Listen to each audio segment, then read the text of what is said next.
duond onagi.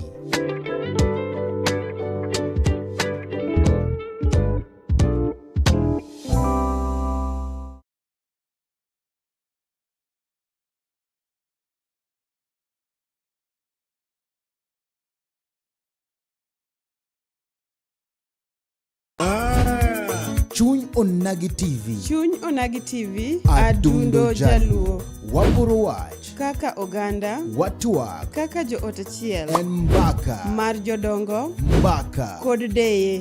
Mbaka. Mar ojende, rowere kod nyithindo. Wanono weche mag siasa. dongruok kaluo. Weche mag ohala. Somo. Arita kwe. Pur. E kind mamoko. Wayudore e mbui kaka Facebook, TikTok, YouTube kod X at Chuny Onagi TV. Adundo Jaluo.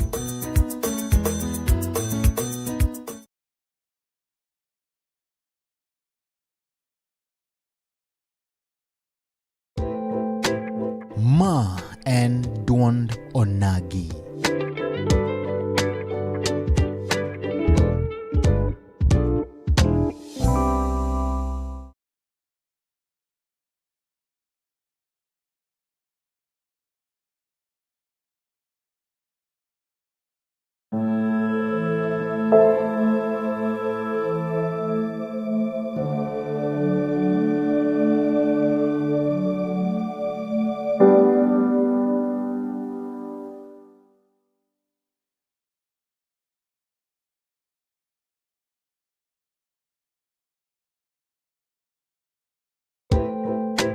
Ma en duond onagi.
Onyango Pon mabende dwaro komno ma seneta ma Kisumu County wadhigo mbaka kacha e wechego mag siasa mapacho kandi siasa ma piny owacho kai bende adhirwa kechono mondo mi wapachin to chalo naj krom gajwangi winje ka sigana man mabende dhi mbele kanyo mutone ka chel koda siasa mi wapachi Facebook pages mogo Chuny Onagi TV, TikTok Chuny Onagi TV, YouTube Chuny Onagi TV kama ta ichone anan Steve James aka Nyakwanyoronyo 1 tarik praroyo kada chiel domora boro gaganario kopro koda uchiel wacha kuchino yeno machalo koda kamane mheshimiwa irio nade Ario maber Steve. Yes. Amor kabisa kuma bedo kod odiochieng' ma kawuono. Aba mor kod bedo kodi ka. En odiochienga mokwongo bedo kodi e Onagi TV ka. Koro agoyo erokamano. Wasepango sayware lakini ma odiochieng' ma Nyasaye opango. Kamano. Kapok wachako ma kamera mari adwa mondo mi yangri na janeno ma Chuny Onagi TV ni to mheshimiwa Pon en wuod ka. Okay, gi jinga iluonga ni Onyango Pon. Onyango Pon en Jakabar Kano. Wa e dot moro matin iluongo na Milo. Kora Milo ni yudre Miwani Ward and Muhoroni Sub-County. Muhoroni Sub-County is one of the 7 sub-counties in Kisumu ka. Kamano. Erokamano. Kapok wadhi mbele, wan ga gi ngero machako godo twak. Jodongo nobedo e tie ng'owo ndalo machon kane gigo mbaka. To jaduong' achiel nobiro gi ngero. Nonyiso oganda luo ni lith lwedo achiel ok to nyuogo. Lith lwedo achiel ok to nyuogo. Ngero ni oula. Ngero ni according to me, kaka awinje, Mm. awinje kagima ne jodongo wacho ni kanyakla ber. Like gimutimo kuriworu kanyakla, unyalo time mayot moloyo kitime kendi. Odiochienge mang'eny iwacho ni seche mi itimo tich moro kendi, tinyalo time lakini inyalo tieke, lakini the duration midhi kawo opogore gi the duration minyalo kawo ka uriworu kanyakla. Koro apani jodongo ne temo mana himiza ni mondo mi itim gimoro maber to itime piyo piyo mowinjore, ber ka ji riwore kanyakla. Yes. Ber ka ji riwore kanyakla. Yes. Kapok wadonjo e twak ma kawuono ma en siasa kod dongruok, jera ma chunona gi TV kata mana jok ma bende kono chenro ni degomb ng'eyo ni to mopogore gi weche mag siasa, mheshimiwa timo. Okay. Steve gi joherana duto ma Kisumu and beyond, I'm a trained professional worker. I was trained as a nurse. I specialized in oncology, mano tuo mar cancer. Then I went ahead and specialized again on research. Then currently, I specialize on health system management. Seche mwawuoyo ni atiyo ne county government mar Siaya as an emergency and ambulance coordinator. Apart from that, an ja ohala. Atimo ohala Kisumu ka, atimo ohala Siaya, kendo atimo ohala Ugunja town. Kama. Erokamano ma kiwacho wacho ni opon odonjo mana e siasa. Kiwacho wacha to opon owuok from nowhere to donjo e siasa. To nyiswa gimomiyo koro iwuok oko mar dwaro komno mar senate. To kombe to ng'eny, ang'o momiyo senate? Steve, kombe ng'eny. Kichako at the ward level nitiere MCAs. Idha malo nitiere nyaka president. Lakini Onyango wuon opon ni to neno mana senate ka. Nikech ok awach ni nitiere loophole maduong' e senate ema kela e senate. But asebedo gi gombo mar representing jowa. Especially above the county level. Nikech nini mara bende duong'. Jo mara bende duong'. Koro ka narrow down nadok e ward level, taneno ka dhi represent jowa matin, to jowa mang'eny pod dhi bedo oko. Emomiyo awuok oko mondo at the same time I represent gi at the ward, at the county level and at the national level. Yes. Ma idhi chungi otiko mane? Steve, sani to pod chon ahinya wacho wach mar otiko, nikech e luo landwa ka ing'e ni ODM e ga party, but osebedo gi challenges mang'eny. Jomoko linda ground, jomoko linda wananchi. Koro it is still not defined. Koro at the right time, abro biro tangiso oganda na ni ase settle on linda ground kata linda mwananchi, to mai party madhi. Iwacho ni tiyo Siaya County. Atiyo Siaya County. Titimo ohala Kisumu County. Atimo ohala Kisumu County. Ok idwa lalo gimoro achiel. Dak alal da. Nikech Siaya orengo ende one term. Yes. Kisumu to en two term. Titie counties gi ariyo. Iduon kiwacho koni tinyalo lalo koni. Steve, jatelo do nyaka bed gi stand ni an mae madwaro. Steve okaluor. To ang' ni chung' ti kia party michungo pone. Steve. Steve ing'eyo ni Siaya County ok gin jo one term te. Siaya County nitiere jo two term bende motegno kabisa. Opon kara pok iwuotho Siaya te. Ang'isi gima ang'eyo nikech adak Siaya atiyo Siaya. Mm. Siaya kanyo ok en one term te. Nitiere joma siro one term motegno. Nitiere joma nie two term motegno ma okinyi, otieno, odhiambo wero mana two term. Kibiro Kisumu ka be the same. Kisumu ka nitiere jok ma origore one term ma ok igolgi. To nitiere jok ma bende origore two term ma ok igolgi. Koro the dust will settle. Giwacho ni Siaya, County Assembly ma Siaya en two term, lakini jopiny jodak ma Siaya gin one term. Emomiyo nang'isi ni gigo kikore. Gigo kikore. Ibiro yudo ka jotelo moko wero one term. To jok maluwe to wero two term.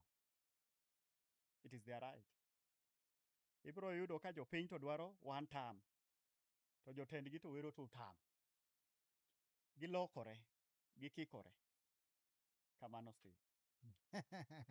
Idwaro Senate ma Kisumu County. Adwaro Senate ma Kisumu County. Mae kuchung'ni mokwongo. Mae chung'na mokwongo madhi chopogo e debe. Asechung'ga Muhoroni constituency election mokalo. But nwabedo piny gi mbunge matiyo.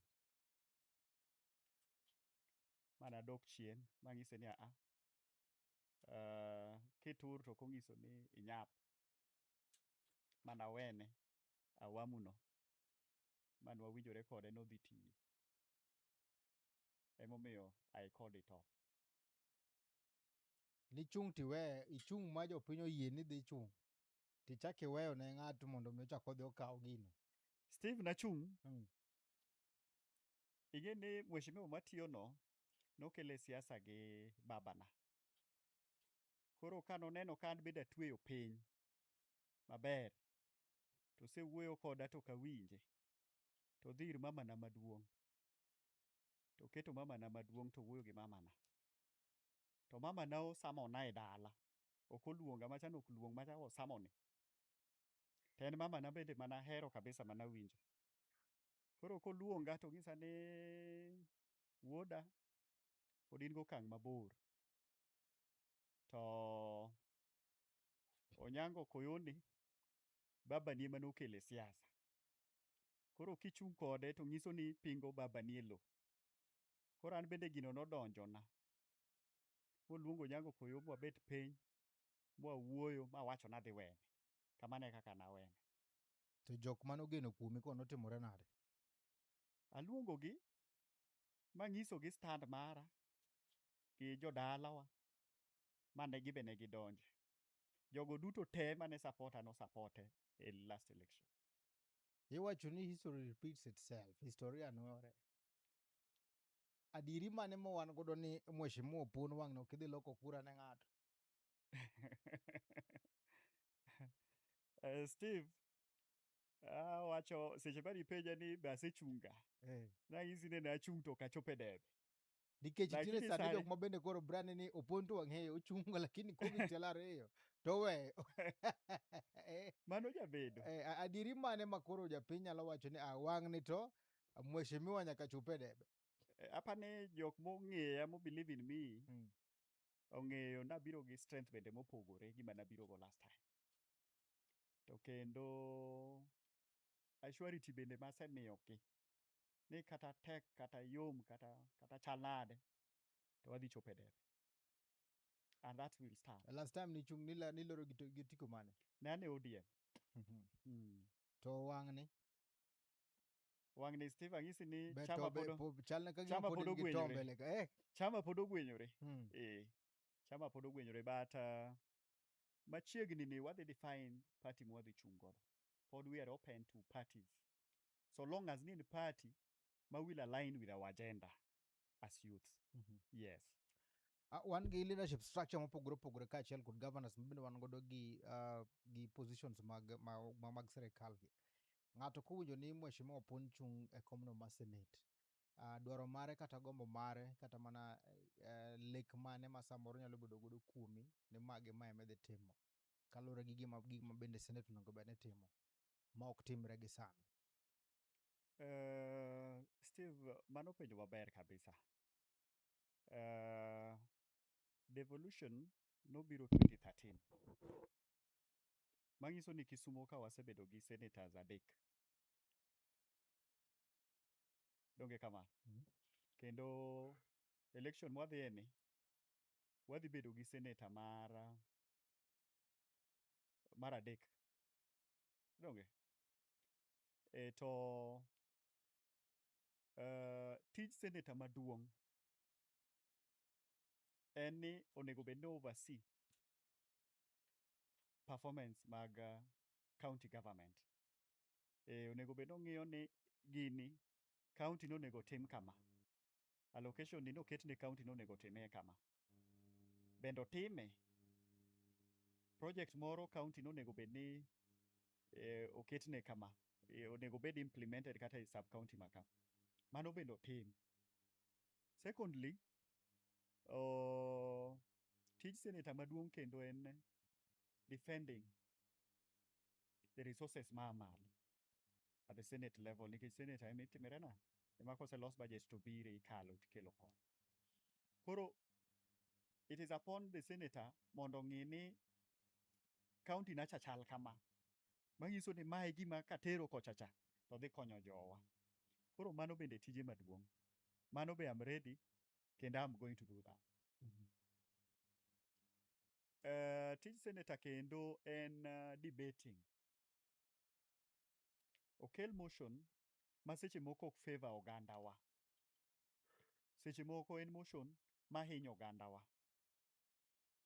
Kaka inyalo paro ni wayudo rech ka Kisumo ka.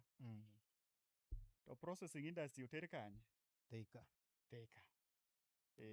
Koro en gima ber monego bed ni gero oganda wa lakini otere kanye? Thika. Koro as a good senator onego bed ni I fight for such facilities mondo obi ang'owa? Obi e county. Migole Lake Victoria kanyo to processing ni ka to wan be wan gi international airport ikawe titimre nade? Itere oko. Eka jowa de timre nade? De gere. Koro mago e key things ma adhi ng'iyo from 2028. 2028. Yes. Ang'o mineno ma samoro Senate masani samoro ok osetimo maber? Senator masani bende osetiyo, ok anyal dispute that. But nitiere overlap in terms of overseeing how pending bills are being handled. Iyudo ka contractors wa mang'eny kabisa tiyo matek, Steve. Ang'e ni in gi osiepegi moko ma contractors. Tiyo matek kabisa lakini koro mondo mi ochop mondo ochulgi on time mano onge. Iyudo ka gigi accumulate ma chop ni koro dhi bedo handled at the Senate level. Gik monego bed ni oversee to implement to oyudo solution ne jowa kapok otimre nade? Kapok ochopo malo kucha. Koro mago gik ma stain county marach. At the same time, nyiso ni there is an overlap somewhere. Yes. Koro mano ok osetimore maber. Secondly, gima ok osetimore maber, iyudo ka senator wa osebedo ka wayudo shida kamoro. Even one of the sub-counties or one of our villages. Ibro yudo that presentation at the Senate level. Lakini, obro rumo at the Senate level. To chik maber, wacho ni seche mise identify ni there is a problem. Mise tere assembly mi use wacho at the Senate level. To nego bed ni jowa gi, bende iduogo inyiso gi ni gima natero cha. Ochopo ka, to chopo ka, to chopo ka. Tidhi time kama, mondo watimre nade? Mondo wayud solution. Mano osebedo ka onge. Iyudo ka obedo presented at the Senate to rumo gi kanyo. Jowa ok yud duoko maber ma giwinjo mademigi mijing'o ni gimoro otimre malo kucha. Yes. Samoro bende iyudo ga ni weche bedo matek kaluwore kaachiel kod party ma bende samoro ichung' godo. Neno ka ma bende nyalo kelo ni kacha midhiero e neno ni ichwalo tijigi e yor makare. Steve, kanyo tatagi nikech party ok nyal tami tiyo. Kendo anyalo ng'isi ni senator wa ma sani ni nwayiero gi ODM. To gin adier? To otiyo gi government matiyo koso ok otigo. Otiyogo. To donge nodhi kuno kata wuon piny ne pok owacho ni onego bed ni wadhi kuno. They were the first people. Senator wa gi some other leaders ma wabunge gi. They were the first people manodhi kacha. Koro ok ane ni party seche moko nyalo tamo ng'ato deliver mandate mare monego bed notimo ne county. Yes. Ma in inyalo nyiso jo Kisumu County kata jogo mabende koro samoro luwo chenro ni mheshimiwa opon kaachiel kod lek maber ne Kisumu County mopogore kaachiel kod chama mabende dhi chung' godo. Chama is not a stumbling block when it comes to development. Chama ok nyal bang' ng'ato kuom kelo kony ne jodala gi. Kendo inyalo yier gi chama ma jou odagi, ma jou pingo, lakini kidonjo kacha, tibe ing'e yore gi connections gi minyalo timo mikel ne jou kony. To Steve, ing'eyo ni kony ni inyalo kelo kata kok oyieri. Koro imagine ni inyalo kelo kony kok oyieri. Koro party be nyalo bedo abaria. Another thing en money factor. Giwacho ne wang' ni kionge pesa moromo to onge komine. Gonyo ni e pap. Gonyo ni e pap, Steve.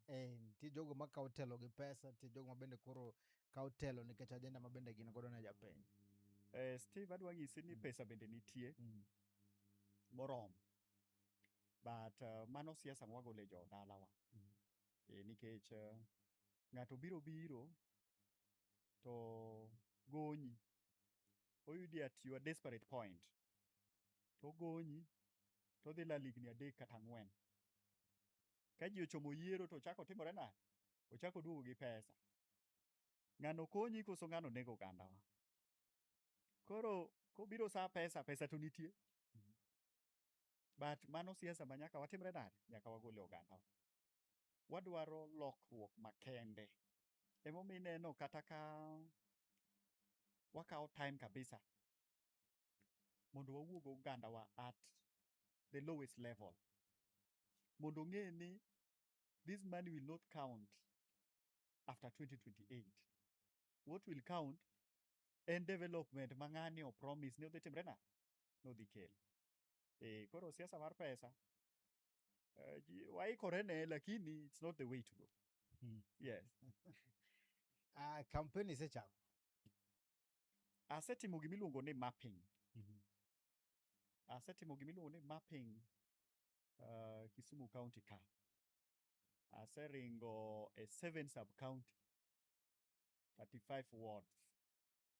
Matimo mapping maber.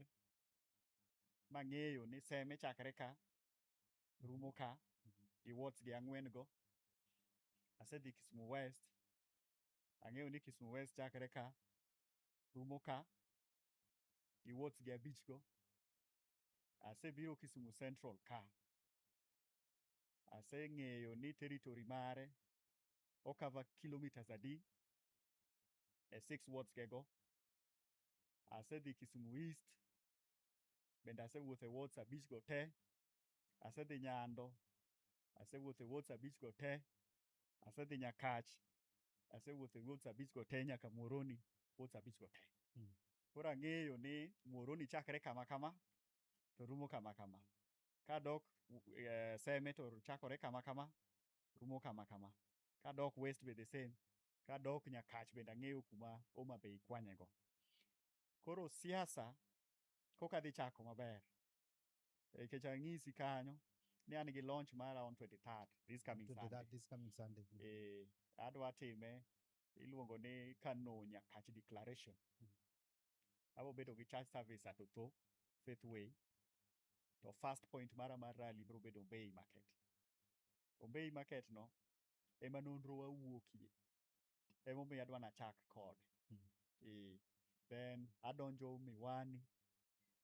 Miwani en center maduong' e ward wano. Emomiyo ambe nyaka awuoth ka. then adhi Chemelil.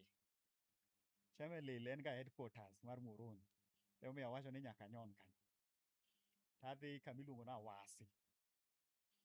Awasi border kanyo bende nyaka nyon. Then adonjo Katito. Tatieko ga Ahero town. Gero town. Nikech Ahero town no e chuny Kano. Yes. Nitie gino ma bende samoro nyagolo gole, nitiere gino miluongo ni gin moro dhi kacha ne Kano factor. Ichung' kacha dwaro kacha seneta ja Kano. Wan gi joma biro chung' kacha dwaro gavana Kano. Bepa ni oganda nyalo yie ni gavana wuok Kano, seneta bo wuok Kano. King'iyo gino maber, mano ere kaka inyalo nyiso japiny ni gima nyalo timore kanyo. Koro ne ginyalo tiyo gi gino mar chuji oko. Steve, nitiere gima wariembe ogandawa. Wariembe ogandawa gimiluongo ni clanism factor. Jomoko bende wacho ni clanism matter. Clanism does not matter. Clanism matter no ose mislead wa for the longest. Ose mislead wa the longest. Emomiyo election mwadhiye ni japiny dhi ng'iyo ni ma ng'ane to mae gima osetimo. Emomiyo wadwa miye gini mondo otim mo. Ok odhi bedo ni ng'ane a kanye. To kata kamano bedo, to ambe aja Kano. Ok gigol gavana kara, governors kik ochung' gavana odhi kamoro, to senate odong' Kano. Kochuno ni nyaka chuj, to kara gichuj governors. An gi 3 candidates ma Kano mag governor. Koro giwach ni Ken Obura, Dr. Ron, Jaduong' Ranguma. Koro un weuru mondo Onyango Wuon Opon ni odhi ochung' senator nikech ebo aka. Mama pod nitie.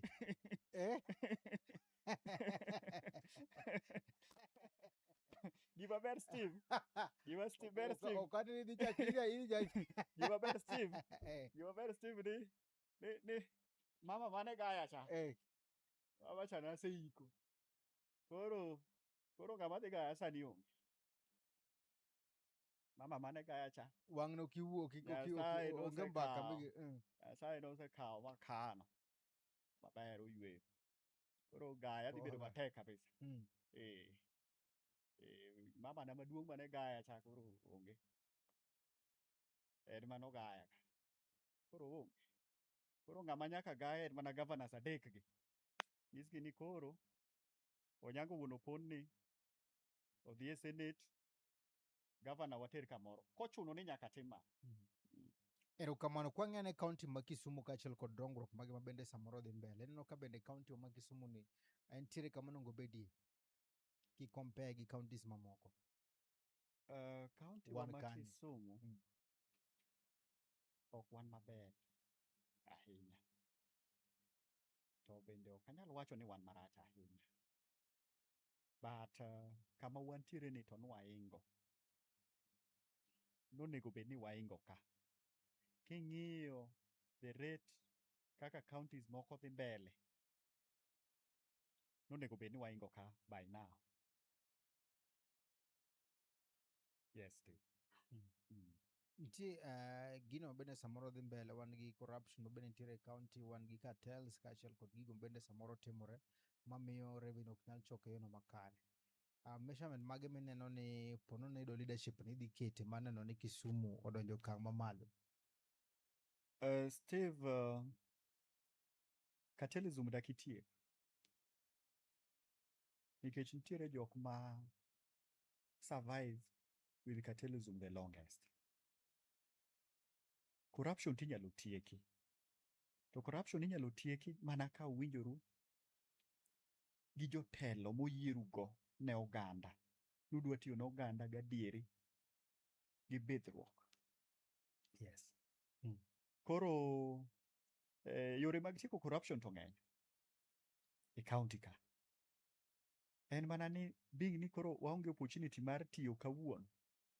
Wayudo opportunity mar tiyo. To wabro chokore kaka oganda moyier, mopuodhi, mowir gi jopiny. To wawacho ni koro kama gima kwatimo to wagero ogandawa.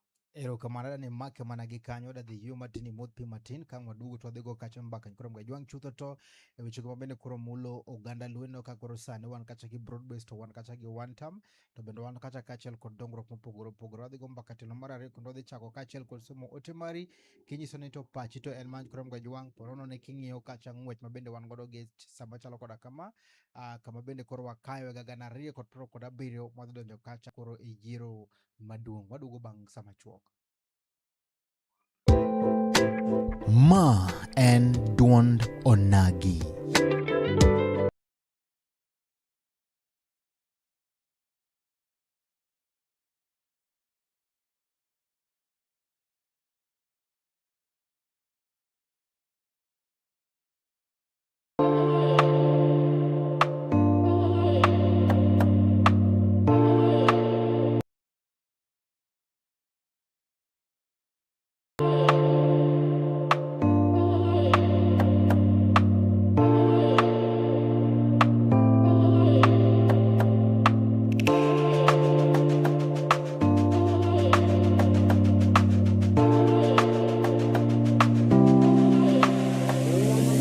Garden is located just next to or near Mamboleo, near Mount Sinai Hospital, it's just about 5 miles away from the Kisumu city.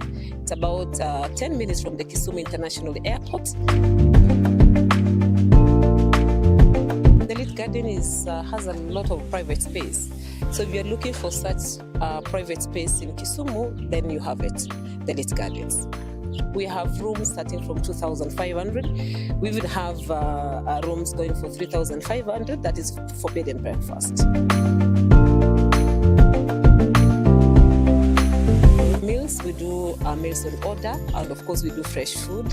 We have tilapia, we have kuku choma, we have mbuzi choma. You want the best pork choma ribs, just visit us.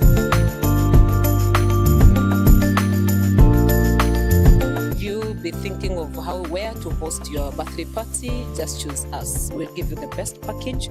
You are probably thinking where to have your surprise baby shower, surprise your loved ones, your family gathering.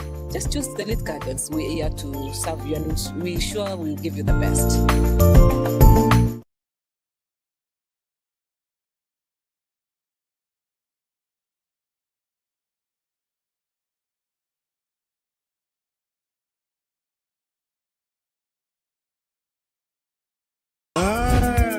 Chuny Onagi TV. Chuny Onagi TV. Adundo Jaluo. Waporo wach. Kaka oganda. Watwak. Kaka joot achiel. En mbaka. Mar jodongo. Mbaka. Kod deye. Mbaka. Mar ojende, rowere kod nyithindo. Wanono weche mag siasa. Dongruok Luo. Weche mag ohala. Somo. Arita kwe. Pur. E kind mamoko. Wayudore e mbui kaka Facebook, TikTok, YouTube kod X at Chuny Onagi TV. Adundo Jaluo.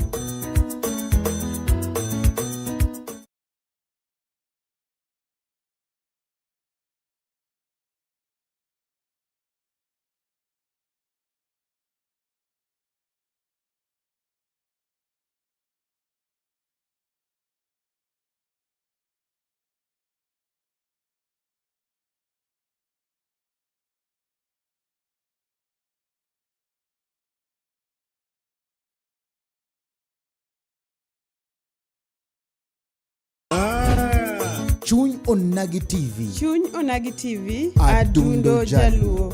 Waporo wach. Kaka oganda. Watwak. Kaka joot achiel. En mbaka. Mar jodongo. Mbaka. Kod deye. Mbaka. Mar ojende, rowere kod nyithindo. Wanono weche mag siasa. Dongruok Luo. Weche mag ohala. Somo. Arita kwe. Pur. E kind mamoko. Wayudore e mbui kaka Facebook, TikTok, YouTube kod X at Chuny Onagi TV. Adundo Jaluo.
Mana kamano ne kuram ga jong kamora mar mitira ko film makene mar wakete no mar ariyo mar dundo nagi kam hodon kande kachel kod mheshimiwa au pon mabende doro kacha kom no mas senate ma Kisumu gana record roko da birio owacho kacha ni giesa ni to podo ko nyalo wacho ni to kata yango ni to party mane mabende dhigo kawo godo kom no kuram ga yuang wacho ni kwa dugo to dhita kacha ni to siasa mapacho kandi go nade in kake ng'iyo ichunge ng'wenyo ma senate jogo mabende chung kom pogore ka woman rep kod governor benitiere jalo mose lungi mondo ti kamoro achiel mose kwaini osiepa we wakaw piny kamoro achiel nitiere arenga jela achiel nitiere candidates ariyo mag governor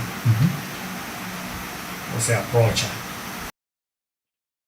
mong'isa ni degi gombe ni waring kodgi mondo wabed as a team to negibiro chon ahinya negibiro chon ahinya ka pod kok watimo structuring and mapping ting'e ni donje a coalition or forming a team kapok ing'eyo your own structure kaka chal seche moko bedo matek nikech inyalo yudo kidonjo e team ne to structure ne cha dhi muonyo mari manyiso ni koro gimoro amora ma nyaka tim itimo gi structure ne mano ok nyal geri as a candidate mano inyi as a candidate because I think I'm a living testimony. I've witnessed that happening. Yudo ka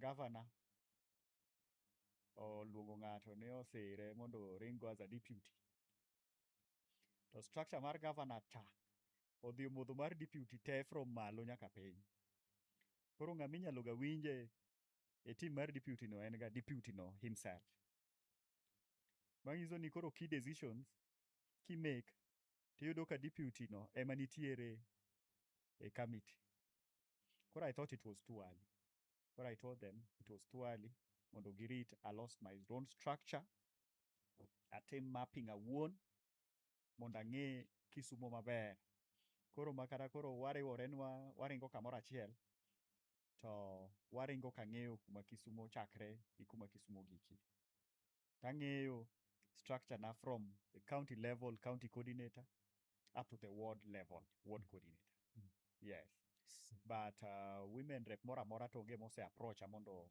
waring kode kanyakla nyaka sani but kiduogo kendo lower level mar MCAs I have a good number maringo koda ma any point madhiye siasa to iyudo ka gintie gidwaro different wards e Kisumu County ka Mubunge bende an ga achiel ma Nyakach bende wuotho koda koro Steve Girani otegno nego in midonjie sani isetieko structure koso pod iloso structure asetieko structure well defined and give from county coordinators sub county coordinators women coordinators nyaka ward coordinators yes masama bende koro wawuene iwacho ni joka no biro iri chon nikech ne pod ionge structure yes sama koro isetieko structure mari ni ng'ano ma in godo structure mar governor awacho ni aloso structure mara mar ringo but pok amua ni governor adhi ringo gi ng'ama kama manyiso ni sani pod ok ine ng'ama is qualified mar bedo governor nitiere qualified candidates mar bedo governor but your preferred candidate en mane manyalo temo kata ma ineno ne ponono ka apis kode to nyalo dhi maber candidates gi tebeyo but mane mamori candidates gi tebeyo kichako gi jo Nyakach ariyo ka Aduma wuon owuor kor Jienda they are organized wan go Willy kanyo be then kiduogo Kano ka wan gi Ranguma to wan gi Oron yes kiduogo kendo wan gi Ken Obura be kiduogo Kisumu West ka bende wan gi mama madwasi bende dwaro. Koro all the candidates go are okay. Ma an ok anyal yiero ni koro adwa tiyo gi ng'ane. Ng'ama oneno ni nyalo tiyo koda ema luonga to wabede mesa to wawacho ni koro wadwa timo kama. Because my structure is ready. Manyiso ni nokidhi yiero gavana. Abro yiero kochopo Okidhi sa. go ombulu. Abro yiero kochopo sa. Ponono nwago kura sani nyalo gone gavana mane ombulu mondo mi okaw. Ombuch tich. gavana no nyalo kethre apar. Kigo kura kawuono. To ombuch gavana no nyalo. Ma governors temo chung' gi. Ka oponi gin chenro nongo ging'e ni gie sani to pon onge ng'ama ne oromo bedo gavana. Pok gi convincer. Yen is the power of conviction. Tene pod okagin qualified. Gina qualified to their level. Okagiromo. Gina qualified to their level. Lakini but to your level to okine. Ponge mose approach amongisa ni daktari adwa ni. Yani nyaka ng'ama approach mais emaber. That is the most suitable candidate. To ka wachope debe. Ka onge ng'ama approach abe I will choose to vote for that time. Ka chama ma ODM nigi sei kaka bende samoro nena godo sane ni ponono na kudo tiko ma ODM onge kom nyalo yudo Nyanza ka. Mano miriambo. Nikech kata election mokalo cha. Ne wan gi chamas moko manodonjo e Kenya e Nyanza ka. Mang'eny kabisa. Ne wan gi chama for example kidok Ugenya kucha. Iyudo ka David Ochieng odonjo gi chama mar MDG. Koro ok wanyal wacho ni 2027 ni ema gik moko dhi pogore. Ok dhi pogre. Gima bende japiny nene ni sani chama ma ODM obarore. Wan gi Orengo kone to wan gi Oburu kone. Kaka wamedo dhi mbele ni. Ma e paw siasa nyiso nang'o. Nyiso ni wadhi kelo kacha en gi thuolo maduong' mar chambini moko donj mayud kombe kose mbele ka jogi nyalo riwore ma chama bed motegno.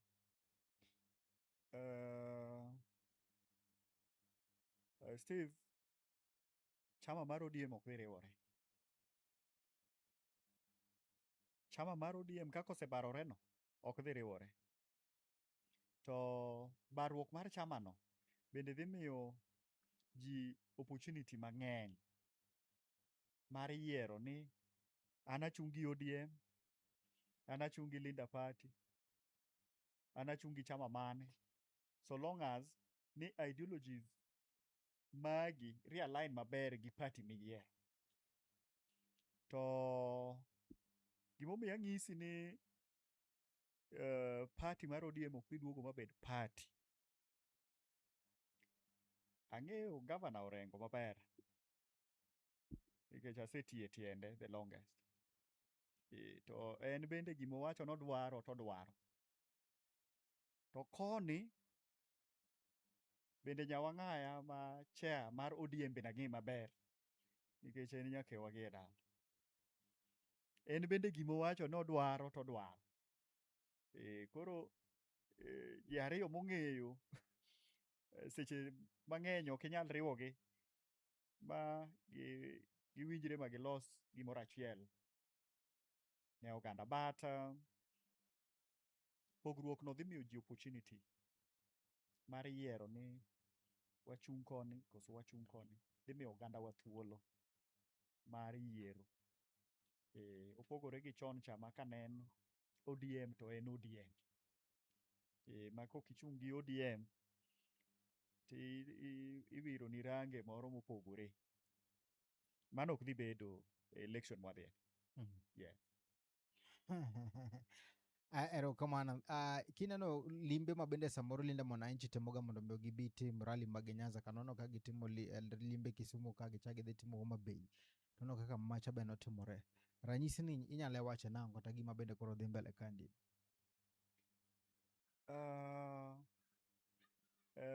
Limbe mar Mwananchi ok rach. Gima kete koro bedo marach en ni koro tho wuokie.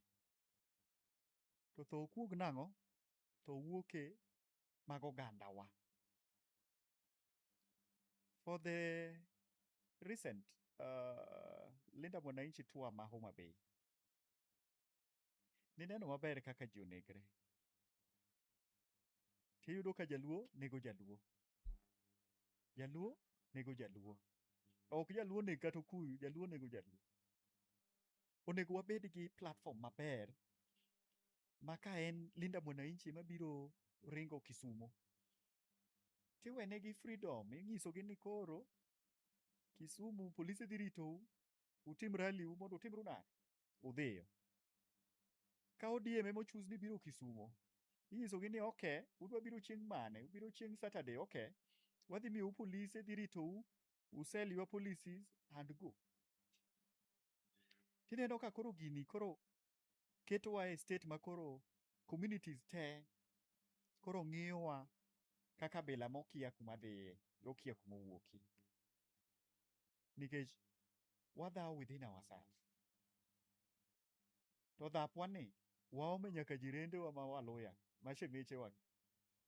Bende koro timre nade? Odonje. Kocha peaceful ka gidhi to peaceful. Onge tho mwawinjo.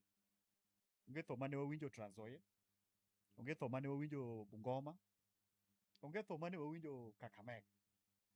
Lakini koro kobiro Homa Bay, casualties. Koro onego wachope okang' moro. Vision 2030 onego bed ni wachope kwa ng'eyo ni ng'ato ka ng'ato onego mi freedom mar selling their policies. To mane mwakoso kaka oganda wa. To Linda Mwananchi ni bende Steve. Linda Mwananchi ni ne en gima dhi ketowa kama ber kabisa kaka joluo. To ing'e ni party leader wa mar Linda Mwananchi iluongo ni self-proclaimed party leader mar Mwananchi. De facto. De facto. Oloso gini maber. Gini ne en brainchild mare. To koro odhi mokoso structure. Miyudo ka en malo kucha, to joma ne pinyne ka are not well organized. Emomiyo ineno ka Waluya lal gi gini. Nikech Waluya odonje gini, moumo gini, to they have structures. Emomiyo ineno ka Waluya bendo insist ni Sifuna no nyaka chope ang'o? Nyaka chope debe. To giyie sacrifice nyaka pesa margi mondo Sifuna no chope debe. Sifuna no osefom nyaka komiti magone arambe. At the Luya level, Luya land level. Igone arambe, support his movement. Imiye backup maber to structure bendo losni. To kiduogo korwa koni to waonge structure. Manyiso ni at long run, ka jolinda Wananchi ok otang', to gima nochak maber gi wuodgi ni lal dok western. Okani Linda Mwananchi, but that is what I see from a distance. Because I like analyzing politics at a distance. Gino lal dok kochacha. Koro dhi wewa kamoro ka, wachung' kama. Eigi kanyo bende parties wuokie.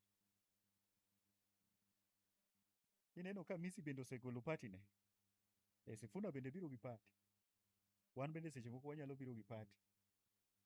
Koro parties adek gi, mondo mi combine gi ma gilos gimoro achiel, idea mane gichako cha bende dhi bedo gimoro ma ok yot. Gini en mana mar dwaro telo. Nitie jogo bende koro siro Samuel William Ruto mago jo broad based government. To wan gi Linda Mwananchi ma bende koro wacho ni ngima osebedo ka dhi matek kabisa, gik moko ok dhi makare. Gidwaro telo manyien. New blood in the city. In iwacho ni onego bed ni wabede gi telo manyien. Ilo ka tend William Samuel Ruto ni kose William Ruto osetiyo ne oganda maber. Chutho ne joluo. Mondo mi ochak wano e tam mar ariyo. Kaka Onyango Wuon Opon, an agombo ni wabedi gi change.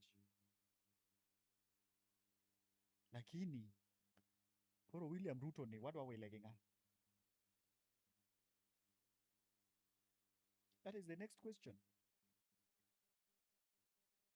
What are we lagging at? Gi Sifuna. Ada. Ok adagi ni Sifuna nyalo temo. Lakini Sifuna pod ok otegno Eyo mane. for a position like a presidency. Ng'ama pull crowd madonj nyaka kama ok odwa nodonje cha. Ere kaka onge otiku mar bedo. Steve inyalo pull Wacho crowd. ni the power belong to the people. Steve inyalo pull crowd. Mm. Lakini do you have an idea mar golo ji kuma Ruto okete ji ni ma kete kiwango moro? To donga idea ma en godo mar luongo ji mawinje no, is that alone is an idea. Not everybody can do that. Ne achung mondo mi jogi owinja. No, Steve. No. Because I think it's the government for the people. No, To Steve. the people gi. Uneno ka winje. Steve. Take for instance gine mabende koro kwang'e ang'e recently kama nodhieche. Wanyalo wacho ni joka ne nyalo lowe alowa mogi kia ni maja tende. Gima dwa ng'isi Steve ma nyaka ing'e en ni What does it Uh, lack? gima dwa ng'isi ma nyaka ing'e Mm. en ni Kenya is yearning for change. Kenya is yearning for change. The state ma ji nitie sani, ng'ata ng'ata kochung' manyalo influence ji maluong crowd, people will follow him. Why? Why will people don't just follow? Let me tell you. Mm. I started by saying ni Kenya is yearning for change. Mm-hmm. Kenya dwaro ng'at manyalo gologi kuma Ruto oketogie ni maketgi e kiwango moro. Iwinjo maber? Ma kata in sani kiwuok oko ni inyalo pull a crowd, inyalo wacho gima ji winjo, to people will run after you. Iwinjo maber? To koro gima kelo lokruok, gima kelo pogruok en niya, ng'at ma ji luwo ni ma kan pull a crowd ni, measures mage moseketo maonge is not existing now. Modwa gologo ji kuma Ruto ntiere ni mondo okete wango moro. That is the only difference. Maka Sifuna can convince me today. If Sifuna can afford ma convince asane ni ing'eyo kuma ji ntiere ni, an gi idea moro nanyalo golo ji ka maket ka.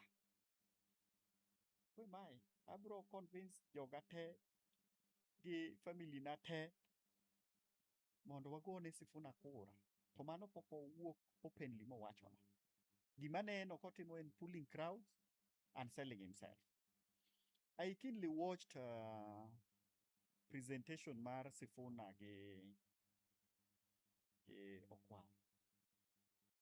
Kendo kanye mana ng'eyo ni Sifuna is going to win my heart. Mondo ang'e ni Sifuna ni en gang'o modhi miyowa magolo kama Ruto oketowa ni, kama wathagre ni donge to oketowa ka.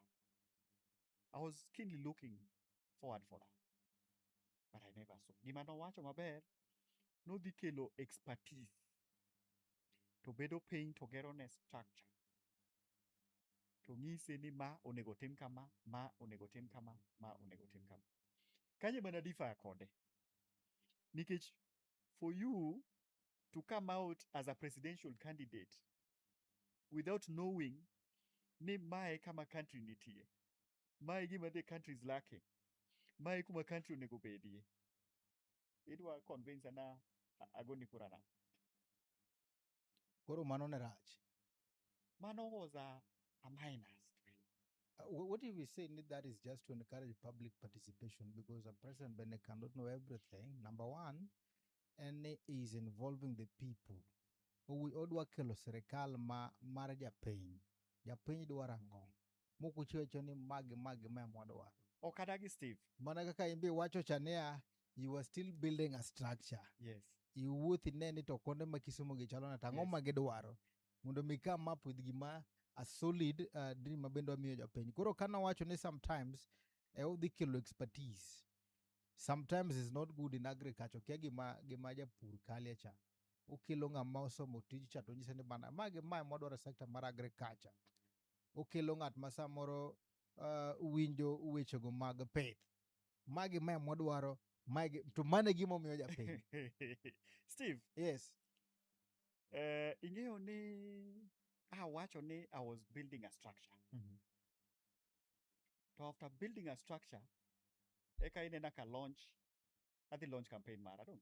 Manyiso ni koro ang'e Kisumu maber.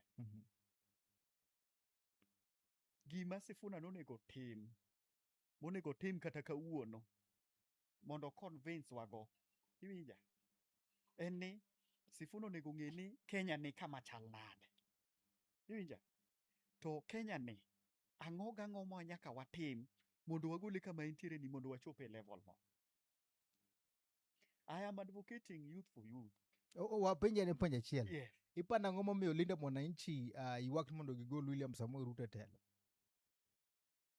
Okay, why in kiwinji Linda Mwananchi, what do they want? Ang'o ma gidwaro? Steve, Linda Mwananchi nigi mixed reaction. But what is the key agenda? What do they want? According to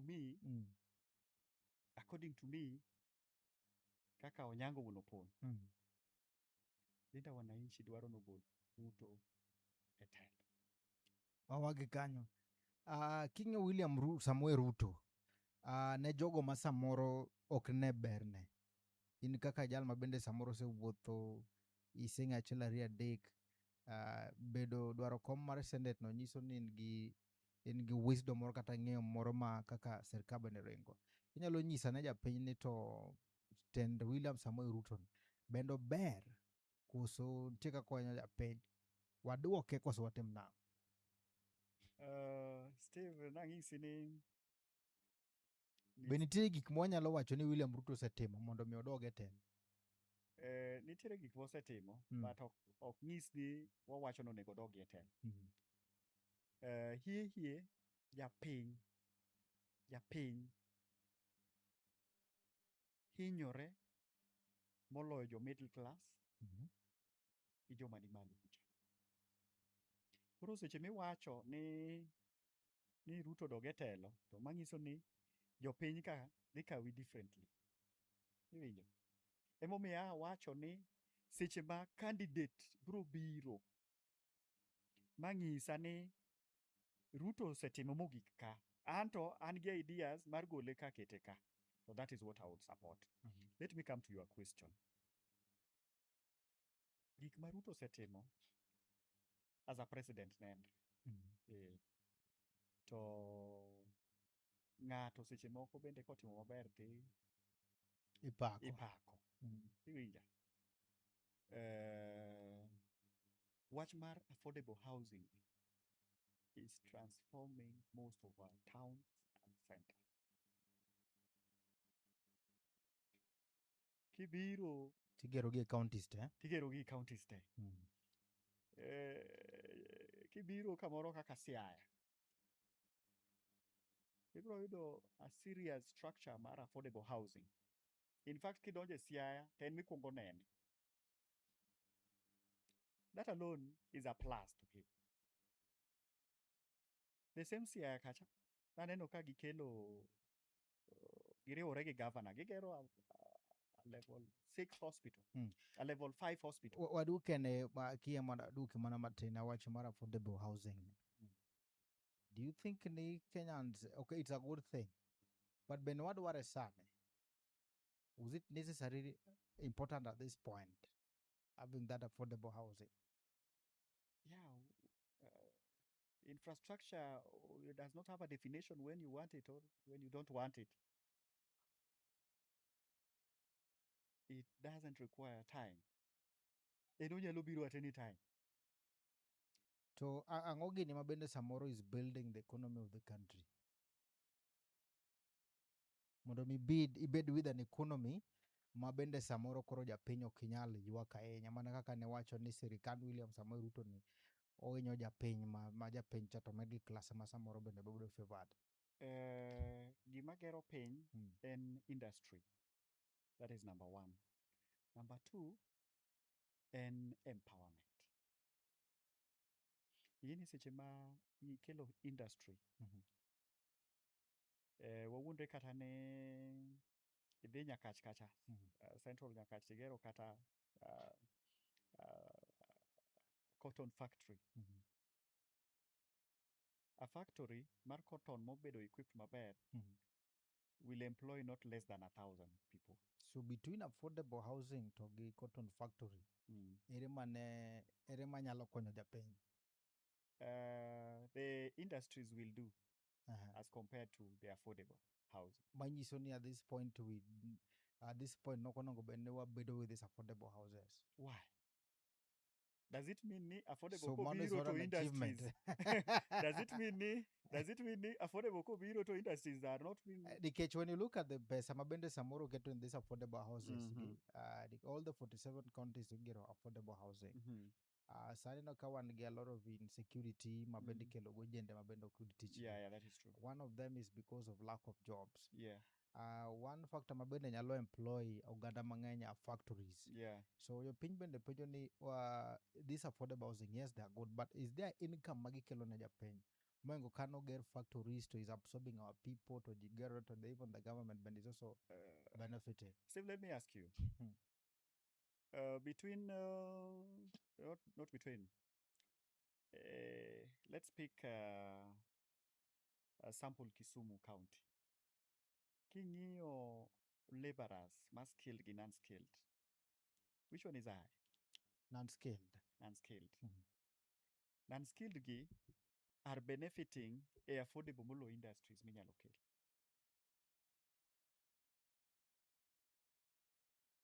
Are benefiting directly. Emomiyo seche mawacho ni kokel kata affordable ewi got ka, a good number of our youth will be employed there. Not employed, but they'll get something. Affordable housing is consuming, but factory to generate revenue. Emomiyo awacho ni okochuno Kore ni ema penjo ni ya ni to giesa affordable housing to ber mheshimiwa. Okochuno ni ya. But giesa ni did we really need them? Yeah, we needed them. Okochuno ni seche mokel affordable to koro factories cannot come. We, for example, we had factories Kandima, Kisumu, Kandemana employed so many people. We had like Kikomi. Yes. If that will be transformed, Garamana, this affordable housing to watch one of these our industries. Benotimo Maber. You also mentioned about the factory Marech Melosoteka. Yes. If maybe would say ni one Nyanza kind of man amondo me get no factory Marech. Yes. Would that be a benefit? It will be a benefit. It will be a benefit. Emomi awacho niya. So emomi anapenjo niya benwadwaro gige dir gibero giloso town. No, but we need them. Do they generate income? We need them. And mana niya the rate mwadwaro gigo. Oingo mwadwaro go industries. That is what we can say. But there are things that we want them. We need them. But who will stay in those houses? But we have Kenyans. Which Kenyans? We have Kenyans maonge udi. Affordable. Are they affordable? Steve, kakuri ng'ata pesa Steve. Igero nego ng'at maonge kamadagie ot. Ng'ada. Slip. Igero nego ng'ama onge. Gima nyalo wacho ka Steve ni wadwaro industries. Wadwaro affordable. Lakini wadwaro industries more than affordable. Nikech economy waka be wan gi a good number of unskilled laborers. Masiche mikelo gedo no giyudo kama gitimre nade gidonje. To industry bende kobiro to wayudo expertise, wayudo specialist, wayudo technocrats. Gibe giyudo kama gitimre nade gidonje. Emomiyo awacho ni motimo maber to wawacho notimo maber. To motimo marach to bende wawacho notimo marach. Mane momiyo oganda ywak nikech nyisa mikao pesa mang'eny iketo kocha to sectors moko nyaka hinyre. Mano me samoro bende ok bende nurses nie strike kacha. no ka bende weche go mag schools ok dhi kacha cha nikech kine ikawo kata mene samoro some capitation tiketo kuonde gi basic nyaka japiny bende ni to basic ma japiny to chalo nade. Mae gimomiyo samoro nadwa ni tinyisa ne japiny ma bende samoro dipo ni pingo nikech magi gik ma linda wananchi ywago. Mama nanyisi ni sirna gimoro ma samoro Ker William Samoei Ruto timo mondo miyo joluo oduoke telo. No, I'm not You are campaigning. either in 2 term or 1 term. No, I'm not campaigning for Ruto. I'm not campaigning for Linda Mwananchi. Ehe. They'll make their own decision Mhm. at the end of the day. Mm.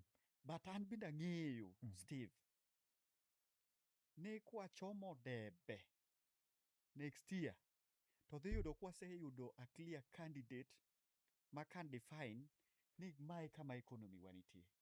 To economy wa ni, mondo wagole ka wakete ka, wadhi dwaro ma, gima. Mano ng'iso ni ng'at mabiro kanyo ng'eyo gima timre nade, gima dhi timo. To wadhi nyiso Uganda wa ni kae ema ber. Nikech noketwa ka, koro ka nyaka wawuoge wadhi malo. Ka in gi chance ma bende samoro an opportunity to meet the president, what is that one thing minyalo nyise? One thing manyalo nyiso president, kayudo an opportunity narado gi William Samoei Ruto, One on one une boardroom. one on one, anyalo nyise ni oketane chenro, ofind ane a way ma oloso godo economy to favor ng'ama ni piny cha. Konyalo yudo kaka economy nyalo favor ng'ama ni piny cha, to the country we will be good to go. Nang'o? Majority of joma depend kuomi kawuono Steve gin joma ni piny ka. Simbe adi miseyudo mar liete, simbe adi miseyudo mar konya kawuono. Nikech, yes, they can be energetic, yes, they can be skilled, but they don't have opportunity mar loso pesgi. Iwinjo? Koro kwanyalo yudo a platform, a country ma ng'ama ni piny cha yudo gimonyalo timo ma at the end of the day ong'eyo ni nyaka oting' gimoro odog go dala, then we are going to have a better country. Stress moro ma middle class nigo ni dhi rumo. It could be ni the president is a good one, but jok moluore marach. Kata jok moluoro president beyo, to president ok winj wach en dictator. Which is which? Wach moro mar ni jatelo ber jomoluore maricho, I'd never believed in that. I've never believed in that. An ang'eyo ni king'ama ber ting'ama ber. Tang'eyo ni king'ama rach, Steve, ting'ama rach. Unless you convince me otherwise. Ng'ama ber koneno a loophole kata koneno opportunity mar improving, to nego o capitalize on that. To ng'ama ber moyudo opportunity mar improving to is just stepping on it, mano ok ng'ama ber. Koro notion moro ma ji ketho go nying jomoluoro jotelo gi, mano da. Embele Oburu, party leader, senator for Siaya, samoro deputy president 2027. Wane kode. Awatu Daktari Oburu, party leader. Ayiso burago. Wachi. Gimisegomboga wacho. No, Oburu is trying. Ing'eyo ni Tomara Ilacha nobuogo ji. Kendo nobiro when people least expected. To imagine baba otho kawuono, to kinyne oserwakne Oburu wuochene. Responsibilities te mane baba nigo ka, igeno dok ne ng'awa? Jaduong' Oburu. Mang'iso niya, Buru ne nindo ga saa achiel, to koro nyaka olok pattern mar nindo saa 5, nikech koro handle meke, to handle mek baba, to handle mek party. Koro according to me, kaka odhino ok rach, obro adjust with time. To be konyal bedo perfect motim kaka baba ne timo cha, nikech people are born differently. I have siblings. Tibro yudo ni odwa kanyo onge ng'ama nyalo timo gik matimo. An bende dak atim ma seche moko nyithindwa go tim. Koro you will adjust. But so far, he's trying as a man. Another factor ma tere piny en age. Nitiere gik moko moko nyal timo because of age. Like ingeni baba was too active. He was moving a lot. Seche moko en Samburu, seche moko en Migori, seche moko en Kisumu. So mano according to age mar party leader Oburu, okonyal timo ma. But motimo no, kumochope no bende ber, he will adjust. Yes. Yes. Erokamano maduong' ahinya. Nyakwar Gajwang', kapok watieko to adwa kawo erokamano magoni erokamano maduong' ahinya nikech sa jogo ma bende oronwa kocha otegi achiel kachiel e studio mag Chuny Nagi TV. Erokamano maduong' ahinya Nyakwar Gajwang', kaachiel kod joma bende ne tok kamera kandi, wan gi crew marwan kande kaachiel kod nyadendi Jane Okeo kaachiel kod Medusa machielo luongo ni Maureen Oure. Nyakwar Gajwang', adhi kawo thuolo makende mondo mi amiyi kacha thuolo ni mondo mi wachne wachni mogik ne japiny chutho. To bende ka wadhi e yiero ma 2027, oganda moko samoro negi luoro ni koko nyalo betie. Number one, ago erokamano ne studio mar Onagi kuom miya opportunity mondo awuo gi ogandawa one on one. Kendo en adier ni kochopo tarik 10 dwe mar 8 higa manyien, jopiny dhi decide e ballot. To seche ma gidhi decide, akwayo ogandawa makende gi chuny mobolore ni pesa to biro, pesa to kaw, nikech pesa nyalo bedo mari, lakini koro ka in e kindi gi oboke, tiyier jatelo ming'eyo ni dhi miyi lokruok. To jatelo madhi miyi lokruok ni, idhi ng'eyo mana seche morado kodi mong'isi agenda mare ma en go mar transforming the economy ma wan godo sani. Number 3, ang'iso jowa ni lweny is not the solution. Kendo siasa mwadhiye ni dhi bedo ga lot of fracas. To that is not the solution. Kaw patikni, ng'e ni in wuod ng'a ka ng'a, in nyar ng'a ka ng'a. What do you want in life? That is what matters. Yes. Erokamano. Inyalo tieko kimoso osiepni bende iwuotho go ka. Jopiny nyaka ng'e ni kar opono ok ne kende, iwuotho gi joma tek tek. Yes. I have a long-term friend.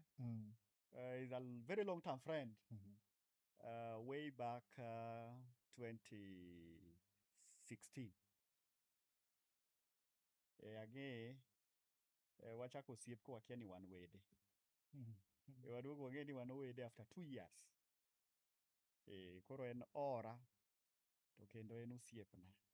Iluonge ni Nicholas Orao. Nicholas Orao ni en janyakach. Likwenyo. Koro oti e town ka. Wan kode e medical field. Boringo e line moro, an bende aringo e line moro. Yes. Koro kanabiro ka, to ang'ise ni otena mondo katwak to o-analyze, to koro kitimo postmortem to bedo mayot. Gokamano Nyakwar Gajwang', ka thuolo makende magoni erokamano maduong' ahinya. Erokamano bende daktari ma bende wan godo ka Nyakwar Gajwang' kaachiel kod jogo duto te mokete e chenro kama ne tayo chenro en Steve James aka nyakwar nyaronyo 1 kangero mana wan godo odiochieng' ma kawuono en ni lith lwedo achiel ok to nyugo. Uritu masani.